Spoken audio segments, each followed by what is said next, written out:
Alrighty. We, as an organization, really excited about the draft. It's been a really cool process, as it is every year. I want to take the opportunity to thank a few people. Our scouts. We've got tremendous scouts, and a lot of them are here before we got here, and I'm blessed to work with them each and every day. And their professionalism, their work ethic.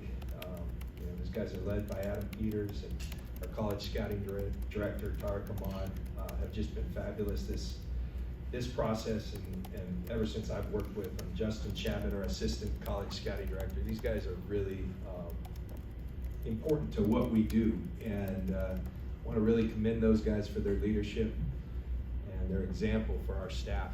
And we are extremely, I put our college staff against anyone. And along the same lines, our R&D department. We lost a couple key guys a couple years ago with Quasi leaving and Demetrius Washington, and we're really fortunate that we haven't skipped a beat. Matt Plonsky leads our R&D department in a really cool way. And then of course our coaches, Kyle and our coaches, they're very integral to our process. And this year, it's kind of cool because it's a seamless process. That's a well-oiled machine now. So when guys like Steve Wilkes come in, they learn real quick the way we do things.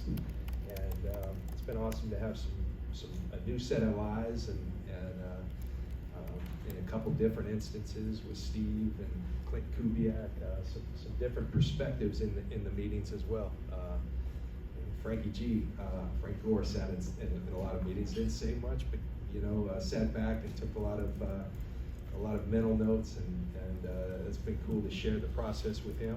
And I think we're ready. And I'm not going to have much to do on Thursday, but we'll continue to work right up till we first pick. And I've said this many times, and I'm always an optimist the way I look things, but I think this isn't just being optimistic. I think it's a reality. If you ask kind of what the themes of this draft, I think one of them is the quality of depth in this draft. And so I think that sets up well for our first pick being at 99, then having 11 of them. The quality of depth is really a signature of this draft for me. There's a lot of good football players and a lot that we like, and so that excites me, and that excites everybody. And we've got to have a productive draft. You always have to be infusing youth into your team, and quality youth. And we're excited about the prospects of being able to do that. And with that, I'll open it up for questions. This is not necessarily a draft question, but I guess it is. As far as the timing, what's been your level of transparency with Trey as far as what's transpired, as far as teams reaching out to you? What have you told them, and where does it stand?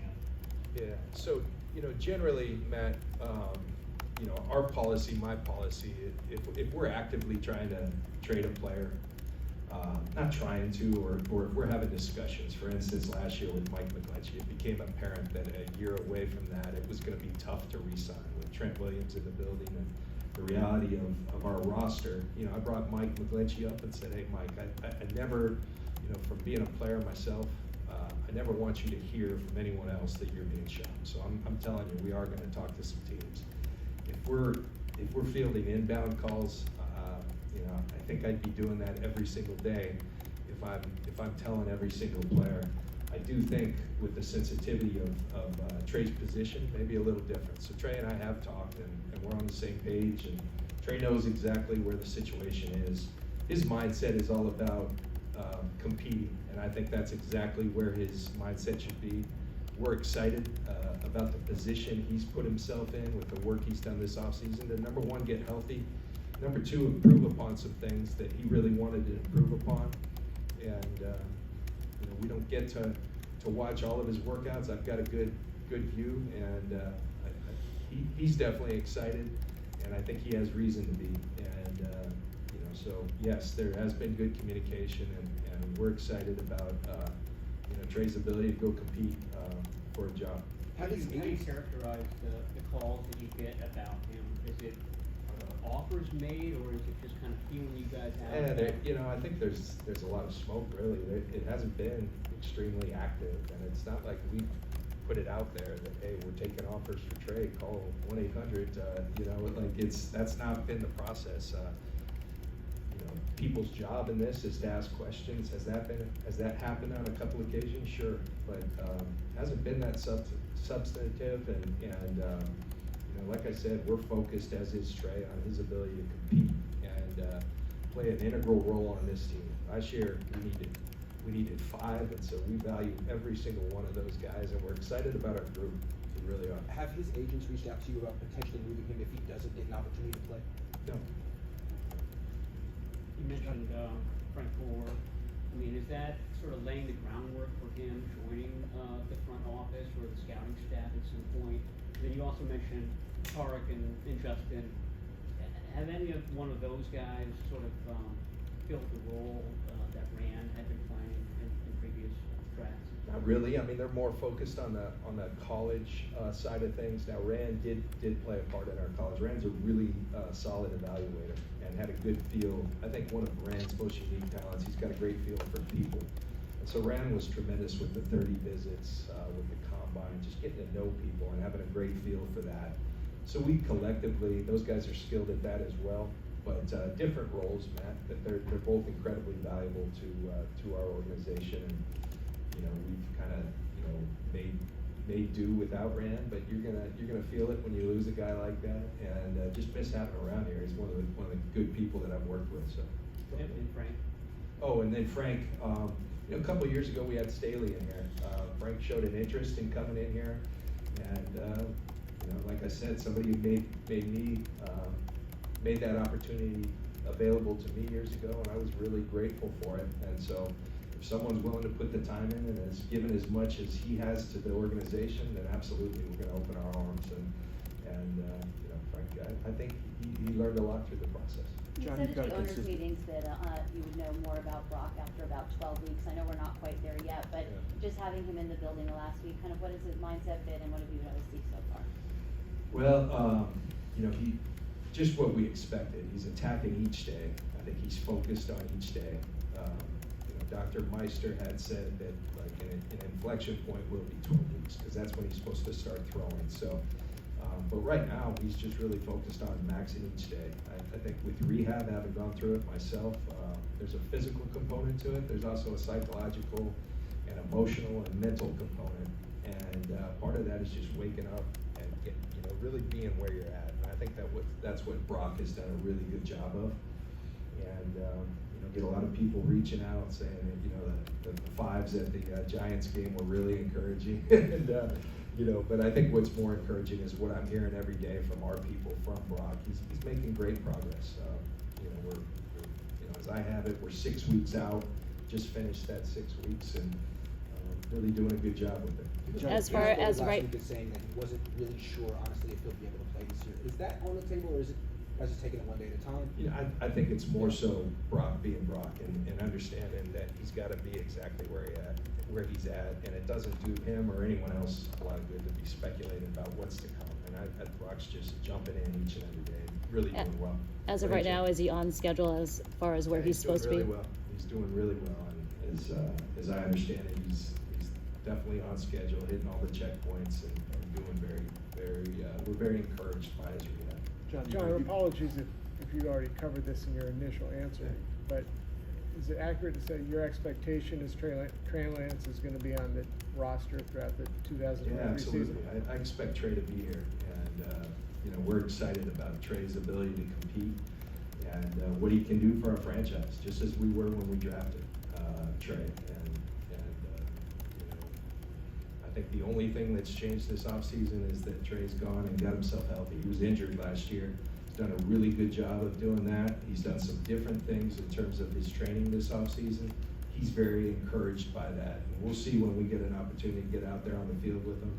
But we have every reason to be encouraged as well. Are you looking at that position in the draft still, John, in terms of bringing in another maybe low-round draft pick to see what he can do? We'll do our due diligence. I know a lot's been made about who we've met with, and the only thing I'd say to you, some of those things are true, some of those are us just doing our job. We're always going to be thorough. We're always going to study. Sometimes that's for 3-4 years down the line. We want to get to know each and every position, and quarterback's no different. if teams are calling on Trey, obviously something would have to be substantial, is that fair to say, for you Yeah. to change your stance on that? And how does it factor in kind of with the uncertainty of Brock, that you have to take that into account when having those discussions? Well, I think you definitely have to take that into account, and, you know, we've approached it that way. As good as we feel about Brock's rehab, I think we have to prepare for every scenario.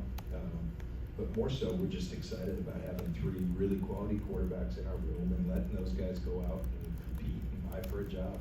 And you know, we're excited about that. Have teams reached out to you about potentially trading for Brandon Ayuk, and is that something you would consider? You know, I'm not going to get into specifics on people. We love Brandon Ayuk, and you know, excited about Brandon being part of this team. So just leave it at that. Regarding Ayuk, I mean, with his, if you pick up his 5th-year option, what that number will be next year, and Debo's number, you've talked about, you can't keep McGlinchey and Trent Williams. Mhm.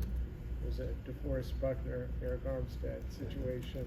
Yeah. How do you view that looking, I know we're talking about 2024, but is that something you can creatively navigate, having both those guys remain on the roster next season? Yeah, it's a good question. It's a fair question, because I understand the line of thinking. You can't keep everyone. We're trying to do something special this year, and Brandon's going to be a big part of that, you know, and beyond it as well. And so, yes, you always have to think out a few years, but we're really excited about Brandon. Feel like he made another big step next year, and I think the best is yet to come. And so we want him being a part of it, and at some point, yeah, you have to figure things out, and I guess we'll take that as it comes. But as of right now and into the future, we're really excited about Brandon Ayuk and where he's at as a pro, the work he's done to develop as a pro, and become you know, one of our core players here. I know you don't have to make those official till next week, but have you made the 5th-year decisions on Brandon and Javon yet? You know, you always like to get through a draft. You know, I want to publicly, before I publicly disclose that, which will happen, I mean, we have to by Monday right after the draft. I want to talk with each one of those guys individually before I do that. So that will be forthcoming. How is Javon Kinlaw doing in his rehab or like coming back this season? JK's doing great. He's really in a good spot. I mean, he looks like he looks tremendous. You know, he's preparing. He's excited about his preparation. I think it's a good feeling when you've battled injuries year after year and you're in a healthy spot, and you can see it in the way he's walking around here. He's just very encouraged and in a really good place, and I think he's earned that right. He's worked really hard to be here, and I think we're all really encouraged by it and excited to see what can come. We didn't get to ask you about the interior O-line at the owners' meetings. Feliciano, is he going to be competing for a starting spot, maybe that right guard spot? I think that's open to him. You know, we rotated Spencer and Brunskill last year. John's a guy who started a lot of games here in the last few years. I think he gives us tremendous versatility at guard and center. Around the league, it's kind of known he's one of those glue guys, one of those guys you want in your room, and so he became a priority for us in free agency. I felt very fortunate that we were able to come out of free agency with John a part of our team, especially once we lost Danny. Those guys are incredibly valuable. Now, having said that, I thought Spencer acquitted himself really well. He's a really talented young man, and I think it's only going to get better. And it's always great to have competition and know you have someone there that if something were to happen at either spot, and I mean all 3 really, you've got a guy who's tested, who's battle tested, who has done it. And so John was really a nice addition for us, and you know, really, really cool to have added him to our group. How's Sam Darnold doing, learning the playbook in big leagues? He's doing well. You know, they're you know, this phase they can meet, and I think they're having great meetings. He's out there throwing with our guys and doing really well. John, over the last few years, you've been able to kind of plan for the future, you know, with Banks, Hufanga, guys that maybe don't have to play right away, and then the next year can step in. Does that change at all how you evaluate guys in terms of, you know, maybe this guy's learning curve is a little longer, but we have that leash to do that, or how does that kind of maybe evolve? You know, I think in both those instances, I don't believe, looking back, that we said, hey, this is a guy who we see starting 2 years from now. You know, but we're not gonna put guys out there until we feel like they're ready and they've earned that job. And so those are two occasions with those guys who turned into really good players. Aaron had to do some things, kind of reworking his body, and he took on that challenge and did a tremendous job of it, and really had a solid year. Huff, we've known this guy as a playmaker. He had a couple people in front of him. This year he earned it, and had an all-pro year.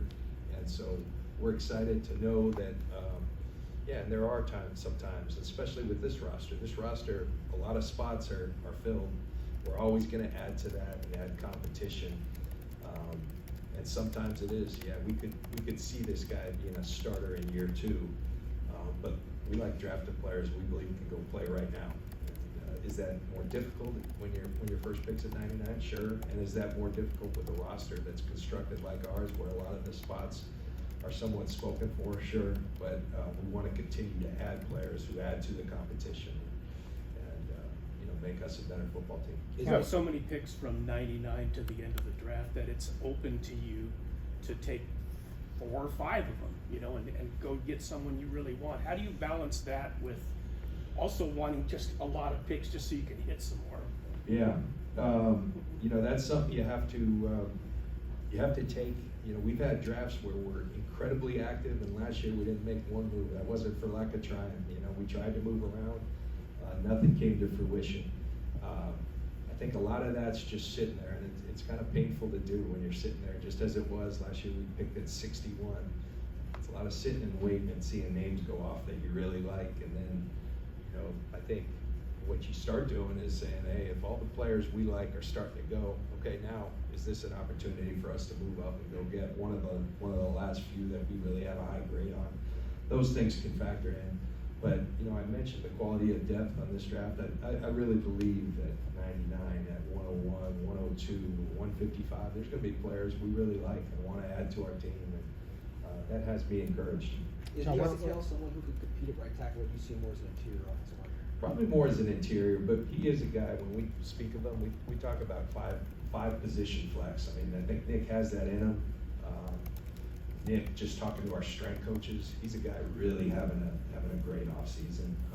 He's just been here the entire time, making a lot of progress in terms of his strength, his explosion.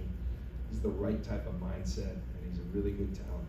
I'm excited about his future. What's your confidence level in signing the other Nick in the next 3 months? And is it a non-starter if teams call to ask about his trade availability? That hotline's closed. That never opened. So, as for the other thing, we're going to focus on this draft, and then, I've stated many times that's a priority for this offseason. History says that we have a really good track record of doing that and making that come to fruition, and I'm excited about working on that when the time comes. Is he in Florida as usual until training camp? Yes. Yeah, you guys also Doing what the bosses do. Yeah. you guys also have a pretty good track record of finding talent in the kind of middle rounds, third through 7th. Can you shed light on what it is that has made you guys so successful finding guys who are, starters and even stars? Yeah. I think, I really believe it's collaboration. I believe it's when your personnel and your coaching staff are in lockstep, and there's constant communication, there's constant challenging of each other's views. Hey, we really like this guy. Okay, we didn't see it like that. Let's see if we can get there. I think we really take pride in doing that, and we do it from the top on down. Kyle and myself spend a ton of time watching players together. And so I think when you do that, and you do that throughout the draft, that gives you an opportunity to really hit throughout the draft at any pick. And I think that's something we've done. I think one of the things too we forced ourselves to do early on is really not just be vague about what we want at each and every position, but really talk about the traits we want at each position, both physically and mentally, and in the spirit, we call it, of each position. And so I think we've done a nice job of defining that, so that when you're in those meetings, everyone knows who's the Niner. And when you have that as a starting point, I think you can start finding those guys. So we aren't perfect. We've had our share of misses, but I'm proud of our track record, and hopefully that continues, because we got a lot right there this year. John, Say two more, guys. I know, piggybacking on that, like, what's a Niner? And in 2017, you guys took Joe Williams, and you were like, he wasn't initially on your Yeah. draft board. To kind of Witherspoon, and just you personally were like, I don't know about his aggressiveness as far as tackling. I mean, just speaking for you, have you identified more like as far as football character and what you believe in? I mean, whether 2017 did it and you've kind of established since then? Yeah. If that makes sense. No, I do think it's an evolving deal as to exactly what we are and who we want. But I can tell you that the bedrock of those things, we want tough, dependable, fast. You know, we don't need rocket scientists, but we need smart football players. We want people that are contagiously competitive. You know, do you make people around you better because you're so darn intent upon getting better and competing each every day? Those are the kind of guys that play well. And then we like physical players, and I think such that we play with such a physical mentality. I think our mentality is a lot about attacking on both sides of the ball and on special teams, such that when you have someone who's not a fit, it stands out. You don't really have to. So I do think that when we've missed, it's been more that spirit part than it has been the talent. The talent we're pretty good on identifying. I think it's probably the spirit, and so we spend a lot of our focus on trying to learn as much, and that's where the scouts, you really have to rely on the scouts to get to know these players over a course of time, and then sometimes you have the opportunity to meet them yourself, and you put as much time as you can there. How much work have you? Look at 99, 101, 102.